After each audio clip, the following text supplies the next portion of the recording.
nice things about the sander is that the table tilts. And in its tilted position, it is extremely useful for bowl making.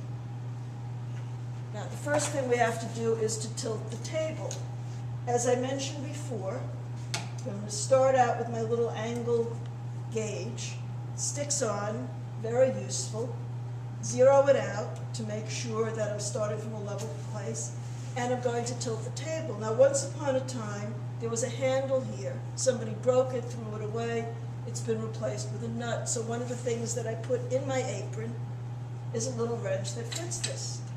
And what I do is I loosen the nut and I tilt the table. And let's say I'm going to do a bowl with a 28-degree angle, which is sort of typical for those bowls with 3/8-inch rings and 1/2-inch thick wood. Tighten it down just until it's tight. I had to yell at somebody who used an enormous wrench and tightened it so tightly no one could untighten it. I said he had to give a little concession to those of us who don't have tremendous upper body strength. All right, let me show you what we do with it in this position. All right. If you do a straight-sided bowl, this is a remnant from a demo that I did, but I never got to sand the outside. That wasn't part of the demo. All right, here you have this all ratty and irregular looking. And this will clean it up in no time. Let me show you how.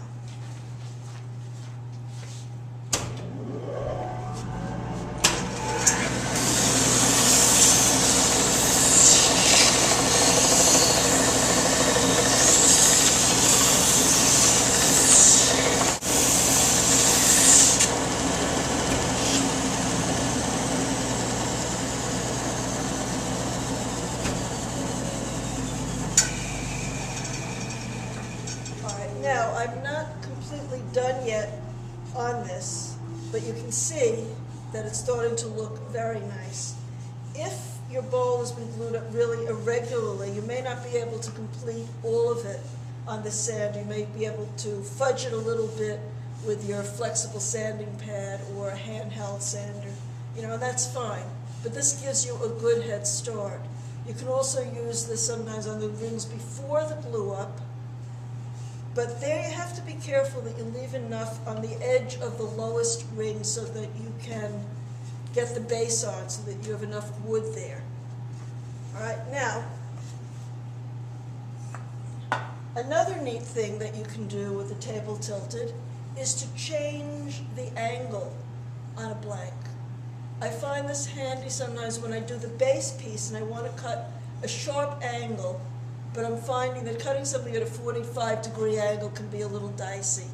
If I cut it to a 35 or 40-degree angle, I can tweak it by tilting the table to the angle that I want. In this case, this was cut at, probably about a 30-degree angle. I use my little wrench, get the table to a sharper angle. Turn on my dust collection, turn on the saw, and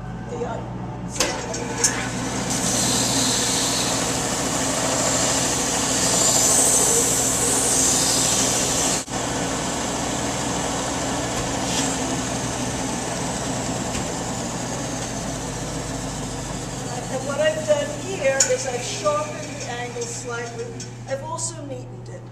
And if, as a precaution, you draw a circle, I still have my center point from when I originally drew the rings for this project, it'll keep you from going off. Sometimes with the way the grain runs, you get an optical illusion, and something that's actually round will look elongated, and when you go to correct it, you actually end up distorting it.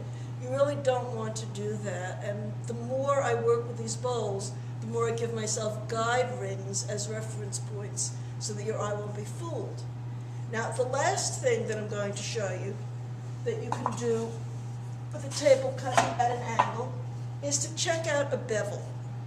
This is a little blank of poplar that I use to experiment with. When we do a center ring lamination, as I did on this project, If you're trying something out, you want to see what it will look like. Once you start sanding it, that's when you're going to get your curves.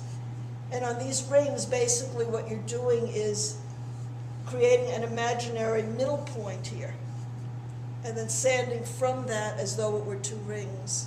The reason we do that is if you try to match two different glue-ups, you will not get them aligned perfectly enough to get it perfect all the way around. Maybe you'll hit 6 or 8 ovals and the other 2 will embarrass you.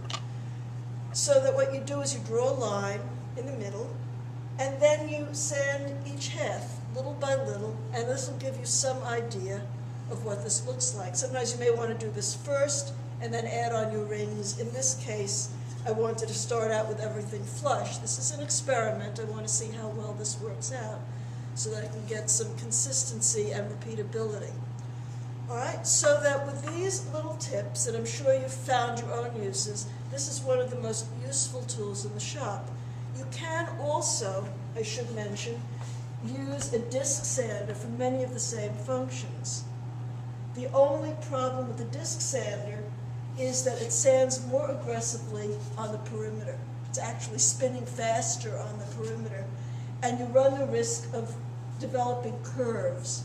If you go too close to the other side where it comes up, you're going to get the equivalent of kickback.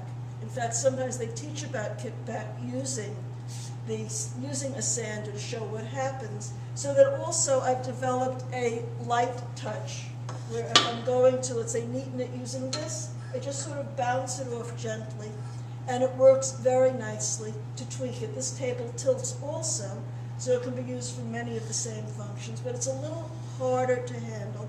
This is a gentler machine and a little bit safer. All right, and this basically are the major uses that I make of the vertical belt sander.